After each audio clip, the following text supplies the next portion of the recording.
কতদিন ধরে বলছিলাম ঘুরতে নিয়ে চ, আজকে এসে সময় হলো।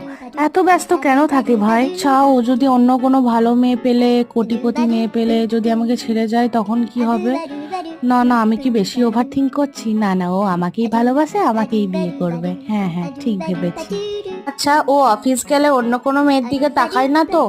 যদি তাকায় না, ওর চোখগুলো আমি গেলে দেবো যদি জানতে পারি তো। একদম চিন্তা করিস না। কত কেয়ারিং! যদি এমনি কেয়ারিং সব সময় থাকতো, আমাদের তো আর ঝগড়াই হতো না। বাবা চিকেনটা ওঠাচ্ছে, মনে হয় আমাকেই খাওয়াবে। খাওয়া খাওয়া খাওয়া। কি বাবা, আমাকে খাওয়ালো না, নিজে খেয়ে নিচ্ছে। দূর বাবা, ভাল লাগে না, একদম ভাল লাগে না। আচ্ছা, আমি যদি কখনো মরে যাই তাহলে ও কি অন্য কোনো মেয়েকে বিয়ে করবে? না না বাবা, অনেক ওভার থিঙ্ক করে ফেলছি। যাই, ফটোগুলো তুলি। দাঁড়া দাঁড়া দাঁড়া, চিকেনটা খাস না, চিকেনের সাথে একটা ফটো তুলে নি।